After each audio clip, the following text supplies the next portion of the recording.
Se não for aprovada, ficarão desempregados a partir de sexta-feira os seguintes ministros: Ana Moser, ministra do Esporte; André de Paula, ministro da Pesca e Aquicultura; Aniele Franco, ministra da Igualdade Racial; Carlos Lupe, ministro da Previdência Social; Cida Gonçalves, ministra da Mulher; Esther Dweck, ministra da Gestão e da Inovação em Serviços Públicos; Geraldo Alckmin, ministro de Desenvolvimento, Indústria, Comércio e Serviços; Jader Filho, ministro das Cidades; Luiz Marinho, ministro do Trabalho; Márcio França, ministro dos Portos e Aeroportos; Margarete Menezes, ministra da Cultura; Renan Filho, ministro dos Transportes; Paulo Teixeira, ministro do Desenvolvimento Agrário; Paulo Pimenta, ministro-chefe da Secretaria de Comunicação Social; Simone Tebet, ministra do Planejamento; Sônia Guajajara, ministra dos Povos Originários; Wellington Dias, ministro do Desenvolvimento Social. Hoje, diante do risco de ver a MP dos ministérios perder a validade, Lula resolveu assumir a articulação com a Câmara. O presidente ligou para Arthur Lira e disse que vai dialogar mais com... Uma coisa me chamou muito a minha atenção. É que um dos ministros, né, ao qual foram falados o nome de todos eles, tem um ali que eu sinceramente não sabia que era ministro ou que poderia ser um ministro, que é o Geraldo Alckmin. Geraldo Alckmin é ministro? Peraí. Geraldo Alckmin, além de ser o vice-presidente do Brasil, ele ainda é ministro. Então ele ocupa dois cargos, de vice-presidente e um cargo de ministro. E ele recebe em todos os dois.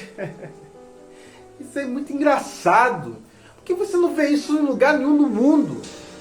Você não vê isso em nenhuma parte do mundo. Vamos pensar num país mais bagunçado do mundo. A Índia. A Índia e o Paquistão são os dois países que são mais bagunçados do mundo. Na Índia você não vê isso. O vice-presidente assumindo um cargo também de ministro e recebendo para isso. No Paquistão você não vê isso. Só aqui no Brasil, que é o país da corrupção. Olha isso. Como é que pode uma coisa dessa? Além do cara colocar vários ministérios, um monte de ministérios, onde sugam todo mês o dinheiro dos cofres públicos, e ainda por cima, ele não satisfeito, ele coloca o vice-presidente dele como ministro.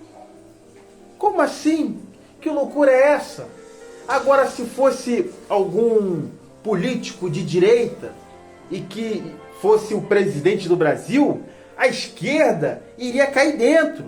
Ué, como assim? Isso está errado, não pode. Se o cara já é vice-presidente, então como é que ele pode ser ministro? Está errado isso daí. Mas como é de esquerda, a mídia simplesmente passa o famoso pano. A mídia simplesmente não fala nada, fica quieta. Eu, particularmente, não sabia que Alckmin era ministro. Eu não sabia. Isso mostra o absurdo que se encontra o nosso país. Isso mostra o descontrole que esse governo trouxe para o nosso país. Isso mostra ali claramente que esse governo atual não pensa no dinheiro dos cofres públicos, o dinheiro que o nosso país rende. Aí você fala assim, mas o que tem? Qual é o problema? O problema é o seguinte, que quem paga a conta é você e é eu. Somos todos nós. Quem paga a conta é o trabalhador. O rico, quando ele se sente ali com a corda no pescoço, o governo está cobrando muito imposto, ele simplesmente fecha a empresa dele e vai embora. Vai morar em Londres, vai morar na França, vai para a Inglaterra, vai para os Estados Unidos. Agora o pobre vai para onde? Para onde o pobre foge? Não tem para onde fugir. Então você vê ali claramente que eles não estão nem aí. Eles não querem saber de nada, eles gastam dinheiro assim a rodo. Eles gastam dinheiro descontroladamente. Então como é que você pode dizer que esse governo é um governo que pensa no pobre?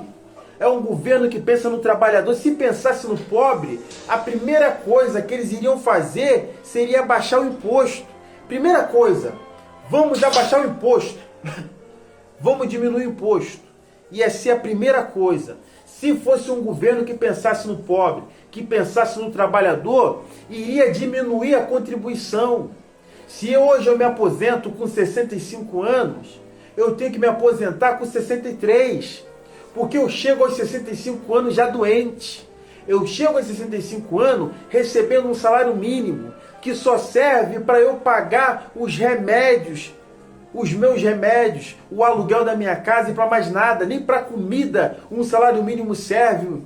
Você não consegue ir no mercado fazer uma compra boa com R$1.400, você não consegue. Então, se eles pensassem de verdade no pobre, eles iriam reduzir ministérios, eles iriam cortar isso, iriam cortar aquilo, para poder sobrar dinheiro e não sufocar o trabalhador, porque o Estado não gera dinheiro. O Estado não gera dinheiro. Quem gera dinheiro é o povo. É uma pirâmide. Nós sustentamos o Estado com o nosso dinheiro, com a nossa contribuição. Complicada a nossa situação. Esse é mais um conselho do L'Ami du Peuple, o amigo do povo. Que Deus abençoe a todos. L'Ami du Peuple, o amigo do povo.